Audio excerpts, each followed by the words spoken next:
Poinsettia, Chapter 17. Mr. Borders jolted awake, sweating and panting, beginning to feel a sense of panic. This was not his home. "Where am I?" "Be calm, Mr. Borders," Angus smiled, soaking a cloth in a basin. "You're safe now." "This place?" "This be me master's home. Lord Gavin McIntyre brought you here." Mr. Borders brought a hand to his head. "Right. I remember now. Where is he? Is he here?"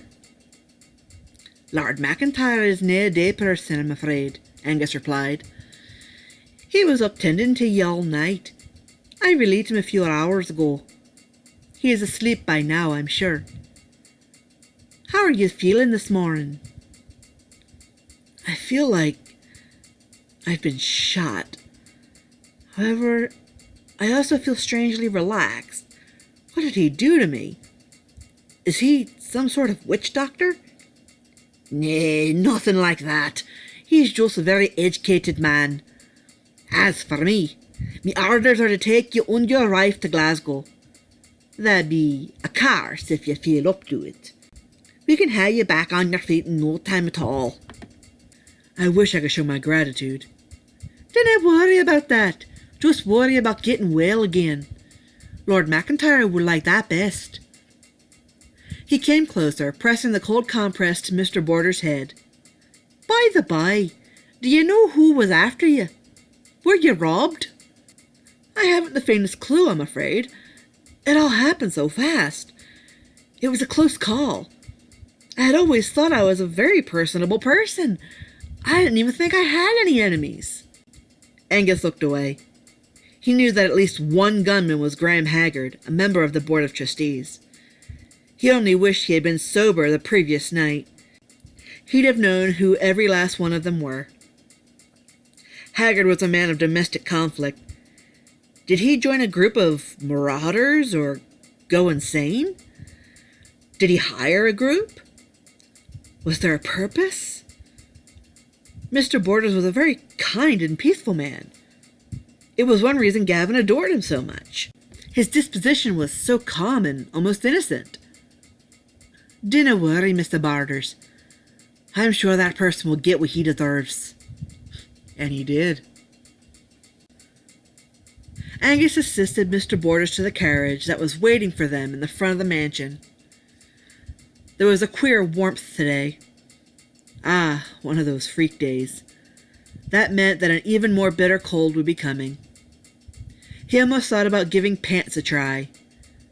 But how he hated pants.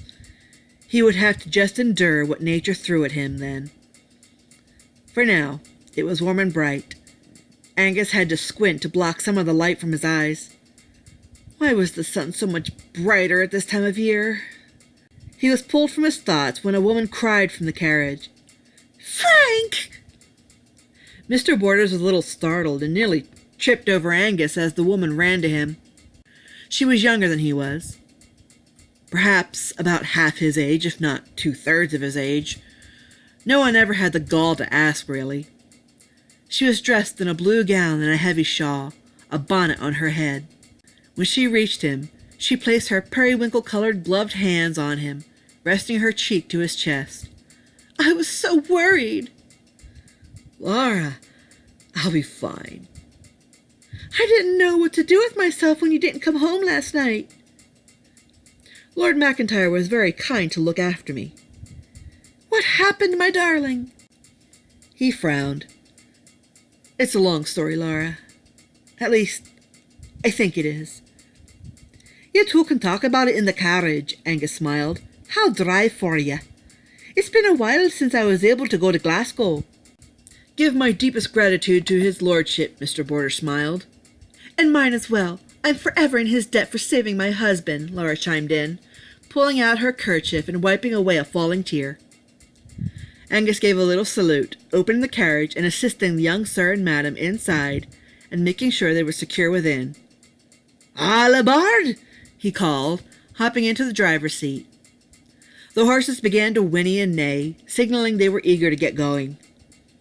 Angus gave their reins a snap and with a barrage of clicking hooves, off they went. Inside, Gavin lay in his bedchamber in draped darkness. Though it was daylight outside, he wasn't asleep yet. He twirled the bed's curtain twine beside his head, between his fingers, staring seemingly into oblivion. "Clementine," he whispered, "my beloved Clementine, how I wish you were here to comfort me. I grow so lonely and lost. My passion for the hospital is rising again. How can I let our home suffer? How can I turn my back on the place that loved our baby girl in her final years? But I cannot keep it alive alone. Yes, I can carry it financially, but I can't handle all the ins and outs by myself. Should I make such a drastic decision? Clementine." He began to whisper, closing his eyes and beginning to finally drift off to sleep as he heard the carriage outside go silent into the distance.